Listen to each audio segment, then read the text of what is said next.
Hello everybody. आताच आपण मागच्या लेक्चरमध्ये moment of inertia as an analogous quantity of mass हे बघितलं. त्यामध्ये आपण expression of quantity expression of the moment of inertia हे डिराईव्ह केलं आणि expression of the rotation kinetic energy हे डिराईव्ह केलं आणि मोमेंट ऑफ इनर्शियाची डेफिनेशन बघितली आणि मोमेंट ऑफ इनर्शिया कशावर डिपेंड राहतं ते पण बघितलं एक्झाम्पल सहित. आता आपण moment of inertia of a uniform ring हे बघणार आहोत. आता त्यासाठी आपण एक कन्सिडर करणार आहोत.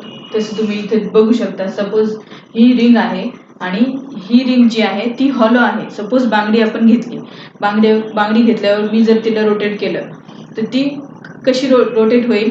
प्रत्येक या पॉइंटला प्रत्येक पॉइंट सर्कम्फरन्स हे ह्या सर्कलला एक हे जे सर्कल आहे प्रत्येक सर्कम्फरन्स जे आहे त्या सर्कम्फरन्सवर मास जे आहे ह्या सेंटरपासून सेम राहील. सपोज मी इथून ते इथपर्यंत एक मास घेतलं ते पण सेम येईल. इथून इथपर्यंत मी जर घेतलं ते पण सेम येईल. इथून इथपर्यंत घेतलं ते पण सेम येईल.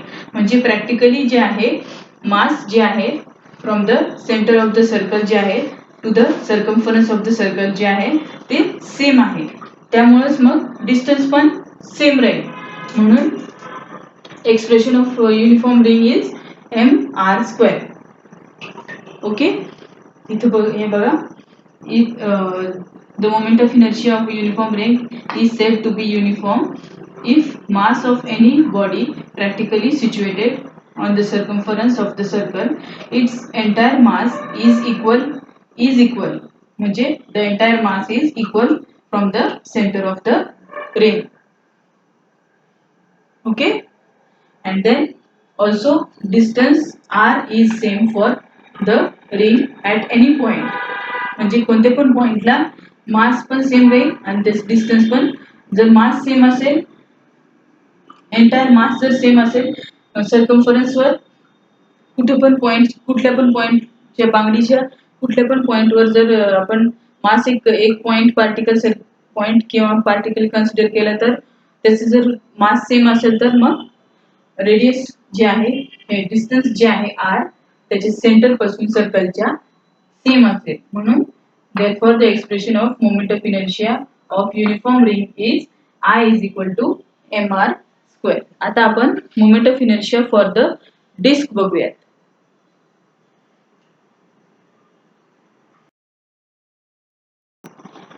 आता आपण expression of the moment of inertia of the disc हे स्टडी करणार आहोत. हे डिराईव्ह करणार आहोत. आपण अगोदर हे स्टडी करूयात की डिस्कमध्ये आपण कसं मोमेंट ऑफ इनर्शिया फाइंड करायचं. आता ही आहे ॲज अ होल पूर्ण ही डिस्क आहे. त्याच्यामध्ये आपण एक एलिमेंटल रिंग कन्सिडर केली. ओके. आणि ह्या पॉइंट सेंटर ॲक्सिस ऑफ रोटेशनच्या सेंटर पॉइंट पासून डिस्कच्या सेंटर पॉइंट पासून तर ह्या सर्कम्फरन्सला डिस्कच्या सर्कम्फरन्स पर्यंत कॅपिटल R जे आहे ते पूर्ण डिस्कचं रेडियस आहे. म्हणून आपण त्याला कॅपिटल R ने डिनोट केलं. आणि एक स्मॉल dr जे आहे थिकनेस आपण कन्सिडर केला. स्मॉल थिकनेस ह्या डिस्कमध्ये आपण कन्सिडर केला आणि मग त्या एकाचं आपण मोमेंट ऑफ इनर्शिया काढून मग त्याला पूर्ण इंटिग्रेट करून पूर्ण डिस्कचं आपण मोमेंट ऑफ इनर्शिया कॅल्क्युलेट करूयात वन बाय वन. आता ह्या सेंटरपासून तर ह्या इनर सरफेसचं रेडियस जे आहे ते स्मॉल r आहे. बरोबर. आणि हे जे आहे एवढा सरफेस थिकनेस जो आहे ते dr कन्सिडर करायचं आहे आपल्याला. आणि ही जी रिंग आहे त्याचं मोमेंट ऑफ इनर्शिया आपण अगोदर कॅल्क्युलेट करणार आहोत. आणि ही जी आहे एलिमेंटल रिंग आहे. बरोबर. The thickness is uniform. बरोबर. The thickness is uniform if its mass per unit area and its composition is same throughout the disk. बरोबर. The thickness is uniform if its mass per unit area and its composition is same throughout the disk. तर आपल्याकडे surface density काय आहे. मास per unit area. हे capital M जे आहे ते मास आहे डिस्कचं. Mass of a disk.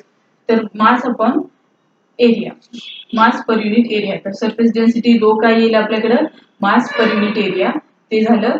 आणि एरिया काय आहे, पाय आर स्क्वेअर डिस्कची होल. आणि कॅपिटल आर इथे जे आहे आर स्क्वेअर हे झालं radius of disc of the particles.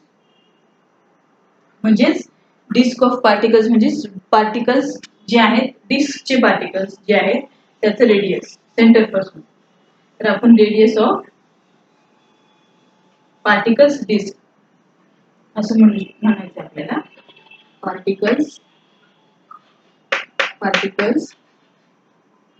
Of disk त्याचं रेडियस आहे हे कॅपिटल आर. आणि हे झालं आपलं इक्वेशन नंबर 1. आता आपण फॉर इनर सरफेस कन्सिडर करूया. For inner surface dm be the mass of the small be the mass of the particle. Inner surface साठी मास आहे. आपण जेव्हा कॅपिटल एम घेतो हे पूर्ण आपण ऍज अ होल डिस्क साठी मास घेतलं. आणि स्मॉलेस्ट मास जर आपल्याला घ्यायचं असेल तर आपण त्याला डीएम कन्सिडर करतो. ओके, तर dm be the mass of the particle and r be the radius of the ring and 2 pi r be the circumference of the circle of the ring and area of the ring A is 2 pi r into dot dr. मग ह्याची surface density काय झाली, dm upon 2 pi r dot हे एरियाची value इथे substitute केली तर हे झालं dm, हे स्मॉल dm आहे, हे small dm upon 2 pi r dot dr consider केलं आपण. बरोबर, कळालं. आणि मग ह्याच्यावरून dm ची व्हॅल्यू कॅल्क्युलेट केली आपण. dm ह्या साईडला आलं, मग 2 pi r सरफेस डेन्सिटी ही तर surface density dot dr equal झालं. हे झालं आपलं इक्वेशन नंबर 2. बरोबर. आणि त्यानंतर r is same for the ring of this disk, r is same. मग I of r म्हणजे ह्या स्मॉलेस्ट रिंगचं मोमेंट ऑफ इनर्शिया काय आलं, dm r स्क्वेअर. आता आपल्याकडे dm ची व्हॅल्यू आली, ती आपण इथे सबस्टिट्यूट करून इंटिग्रेट करणार आहोत. आता हे लक्षात आलं. इनर सरफेस साठी dm आहे आपलं मास आणि r स्मॉल r जे आहे ते इनर सरफेस साठी हे आहे रेडियस ऑफ द रिंग आणि सर्कम्फरन्स झालं. आता आपल्याकडे व्हॅल्यू आली. हे इक्वेशन नंबर 1 आहे आपलं. सरफेस डेन्सिटी होल डिस्कचं mass capital M upon area of the pi R square radius of the particle of disc. हे इक्वेशन नंबर 1 झालं. आणि हे dm ची व्हॅल्यू आपल्याकडे ही आली. ओके, आता ही व्हॅल्यू आपण ह्याच्यात सबस्टिट्यूट करून आणि आपण ह्याला आता इंटिग्रेट करणार आहोत. लक्षात आलं. आता मी हे डबल रिपीट केलं. आता डबल आता आपण पुढे बघूयात.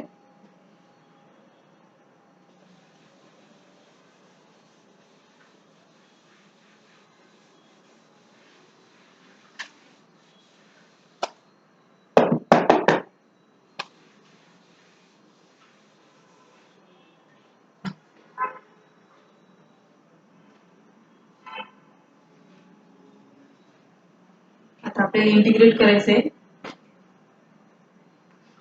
तर by integrating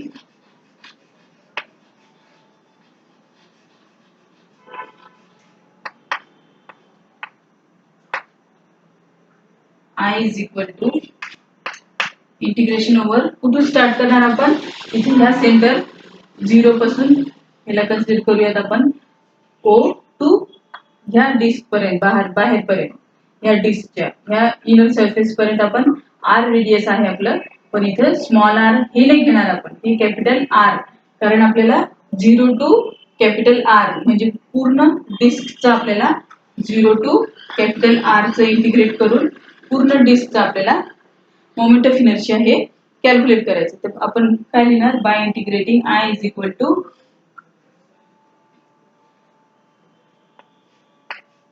moment of inertia of a this smallest thickness. म्हणजे ही स्मॉलेस्ट थिकनेस किंवा ह्या रिंगची मोमेंट ऑफ इनर्शिया ह्याला आपण इंटिग्रेट करूयात. तर आता आय आर ची व्हॅल्यू काय आहे आपल्याकडं, dm r स्क्वेअर. तर इक्वेशन 3 वरून आपण इथं आय आर ची व्हॅल्यू लिहिणार ती काय आहे 0 to capital r d m r square. ही आय आर ची व्हॅल्यू इक्वेशन 3 वरून आपण इथे सबस्टिट्यूट केली. आता इक्वेशन नंबर 2 वरून आपण डीएम ची व्हॅल्यू इथे पुट करणार. डीएम ची व्हॅल्यू काय 2 pi r sigma sorry 2 pi R into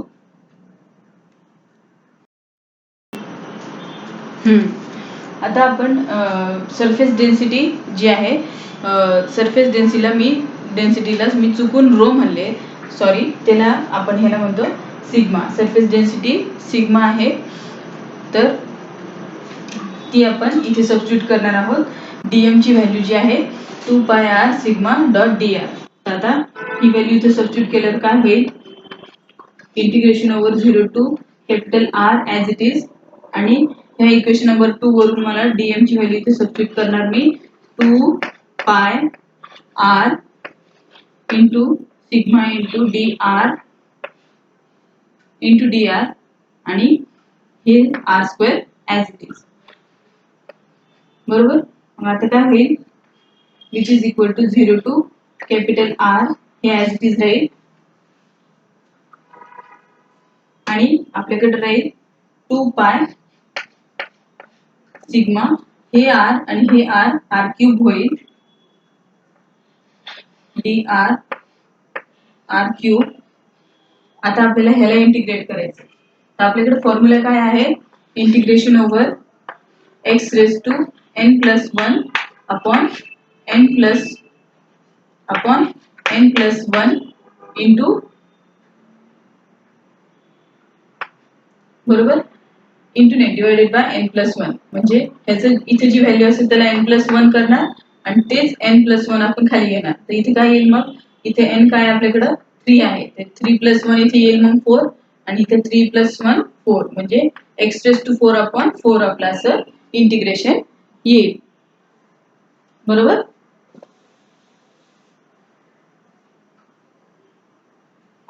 तर आता आपण ते रिअरेंज करूयात अगोदर आणि मग त्याचे इंटिग्रेशन करूयात. जे कॉन्स्टंट आहेत ते मी इकडे घेऊन टाकेल 2 pi into is equal to integration over 0 to capital R R cube into D R. तर मग हे होईल which is equal to 2 pi this term will be as it is into r raise to 4. आताच्या फॉर्म्युल्यानुसार मी सांगितलं तसं R raise to 4 upon 4 आणि त्याची limit येईल 0 टू कॅपिटल आर. ओके. आणि मग हे इक्वल टू काय होईल इथे आपण लिमिट सबस्टिट्यूट करतो अपर लिमिट लोअर लिमिट. ती लिमिट जर सबस्टिट्यूट केली तर इथे काय येईल capital R raise to 4 upon 4 as it is आणि एक मिनिट ही टर्म राहिली which is equal to 2 pi into this term आणि आपल्याकडे लिमिट सबस्टिट्यूट केल्यावर R raise to 4 upon R sorry 4 divided by 4. आणि मग सिग्मा आपल्याकडे काय सरफेस डेन्सिटी फर्स्ट इक्वेशनचं काय होतं आपल्याकडे ते आपण इथे पुट करणार. आता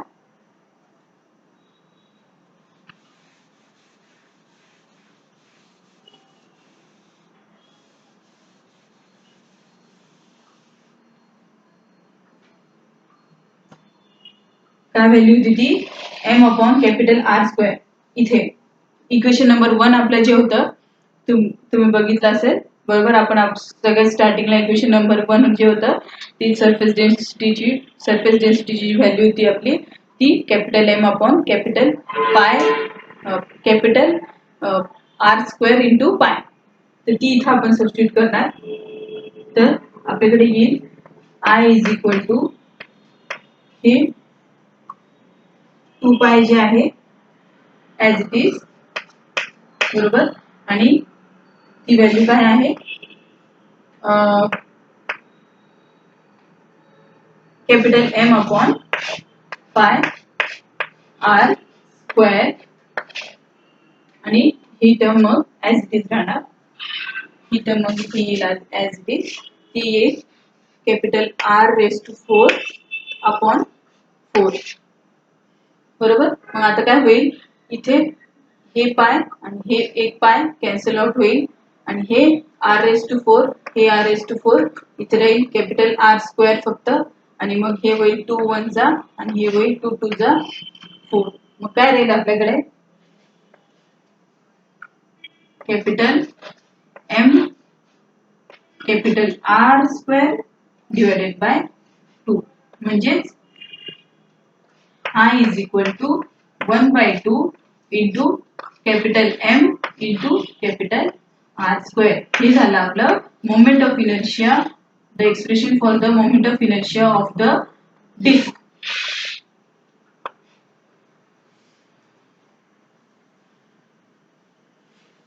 बरोबर.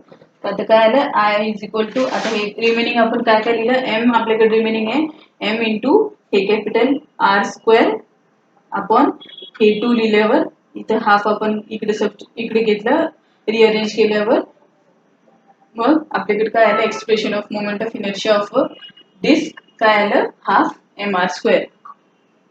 तर तिथं एक एक स्टेप तुम्हाला सॉल्व्ह करून दिले आणि ह्याच्यातून जर काही नसेल कळलं तर तुम्ही विचारू शकता. ह्याच्यात आपण आपलं moment of inertia of a disc हे झाले. आता आपण पुढचा पॉइंट बघूया, रेडियस ऑफ गायरेशन.